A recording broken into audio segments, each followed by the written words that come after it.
encontrei com a antroposofia, eu gostei muito. Então, você já sabe que eu vim de uma casa espírita. O que é uma casa espírita? É uma casa que se quer científica. É uma casa que não tem rituais, é uma casa que não tem demonstrações físicas, simbólicas de espiritualidade. É uma casa, digamos assim, muito enxuta para uma criança que vive no mundo das imagens, que vive no mundo dos ritos. Né? A criança vive nesse lugar. É uma casa empobrecida nesse sentido. Então, quando eu encontrei a antroposofia, que trazia junto com ela uma série de ritos, de práticas, mas não a partir do dogma, mas sim a partir, digamos assim, da percepção dos fenômenos. Por exemplo, quer ver uma coisa bem bobinha? Eu vou falar que em casa a gente tem o ritual da comida. Sempre a gente acende uma velinha. Quando, quando o nosso filho era pequeno, essa velinha, né? Ela marca o quê? Ela marca uma pausa, uma relação com o fenômeno do fogo que é muito reduzida no ambiente citadino da vida cotidiana. Então, ela traz um elemento ali, um elemento importante, que é o fogo. Ela marca uma respiração, você está no cotidiano, uma confusão, de repente você... que é mais ou menos o que fazem as outras religiões. Só que ali, naquele lugar, daquela marca, ela não entrava como um gesto religioso, mas como um gesto de cuidado de si. Então, é o cuidado. Quando meu filho era pequenininho, vinha o versinho: terra que esses frutos deu, sol que os amadureceu, nobre terra, nobre sol, jamais os esqueceremos. Essa ligação que é a religare, né, que a religião faz entre aquilo que a gente faz no cotidiano e uma cosmologia. Então, aquilo tinha sentido para mim e tinha sentido para aquela criança. Hoje, a velhinha continua na mesma. Ele tem 17 anos, e aí eu falo assim: vamos fazer o verso? Ele fala: Ai, mãe, não, né? Não, o verso dele é só esse, às vezes é um segundo. Mas a gente sabe que aquilo, e é uma coisa interessante da vida espiritual ativa, e a gente pode ver nas diversas religiões e filosofias, a gente vê isso, que é o cotidiano, é a âncora de uma vida espiritual ativa. Todos os dias, que nem escovar dente, pentear cabelo, tomar banho. Quem faz rezas, reza. Quem faz gestos de yoga ou qualquer outra faz. Quem acende velhinhos na refeição, no versinhos faz. É o cotidiano daquilo que faz o quê, afinal de contas, em nós? Nos alinha, nos traz a dimensão cósmica e terrestre, para que a gente viva nessa integração. Eu acho que é um pouco isso que todas essas religiões querem, né? Que a gente viva bem. A questão é, daqui a pouco aquilo é vazio, daqui a pouco aquilo é arma. E esse é um aspecto que eu gostaria de trazer. Eu estou fazendo, mas o outro não. Então a refeição vai ser um suplício, porque eu tenho um filho de 17 anos que não quer fazer versinho, então eu vou massacrar o filho, ao invés de ir transformando, porque as marcas de ascese que ele vai carregar pela vida já estão nele. Então, a questão é, o tempo todo, a gente não se fechar. E eu acho que, para mim, essa vida espiritual ativa tem que responder uma pergunta muito clara. Isso que eu estou fazendo está me apequenando ou está me ampliando? Isso que eu estou fazendo está me sujeitando ou está permitindo que eu me abra à potência do novo? Para mim, essa é, digamos assim, a marca para identificar se aquilo que eu estou fazendo está me destruindo ou se está me nutrindo.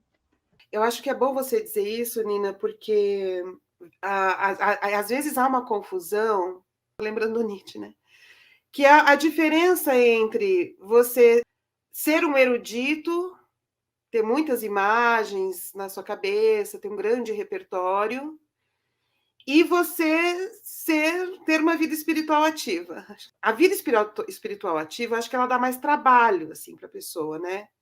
Não sei se trabalho é a palavra certa, mas tipo, tem mais movimento, tem mais comprometimento, né? Tem algo, é ativa, tem algo a ser agido, feito, né?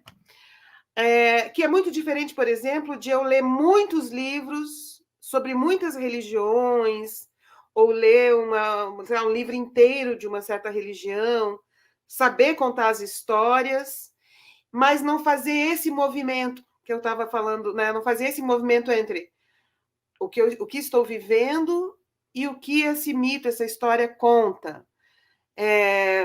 Fazer um diálogo entre as inspirações, né, do espírito, do sopro, da palavra, da respiração, as inspirações do momento com, né, as ideias gerais que chegam nesse lugar do que já foi dito, nesse lugar, né, nesse campo do outro mundo. Eu acho que a vida espiritual ela não tem a ver com riqueza, no sentido de acumulação. Porque uma pessoa pode ter acumulado muita informação sobre religiões diversas, filosofias diversas, mas ter uma vida espiritual meio xoxa.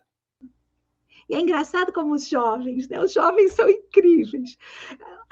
Os jovens, quando eles passam por fases, e na fase que você tem um discurso materno, e eles, mas você diz uma coisa e faz outra, olha lá a palavra. O que ele está apontando aí? Que você não está alinhando, você não está tendo uma vida espiritual alinhada. Né? Você fala uma coisa, faz outra. E na nossa contemporaneidade, a gente faz uma coisa, pensa outra e sente outra coisa. Então, eu acho que trazer os autores, como o exemplo que você deu, trazer esses autores, pegar desses autores aquilo que pode te transformar, te melhorar, te nutrir. Não um conhecimento vazio, mas um conhecimento vivo. Isso faz parte do desafio dos intelectuais, das professoras.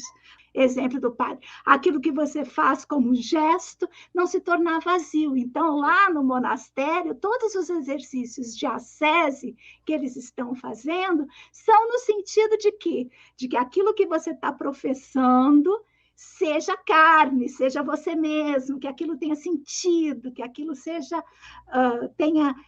uma vida espiritual ativa e não só um gesto vazio. Isso E é não para só uma todos nós. repetição, né, de texto. Na questão do cuidado, é a escuta disso que vem, que você ainda não tem a mente, ainda não interpretou, ainda não transformou em palavra. Que o cuidado é manter-se atento, ficar atento, né? É aquela da música, né? Ficar atento, é preciso estar atento e forte.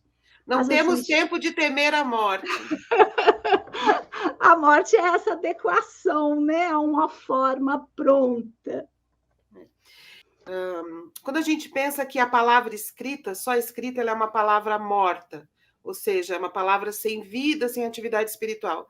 Isso eu acho tão bonita essa ideia, né? Quando um livro está na prateleira, aquilo lá é uma palavra sem espírito, sem respiração, sem inspiração, é uma palavra morta. Quando que aquela palavra ganha vida?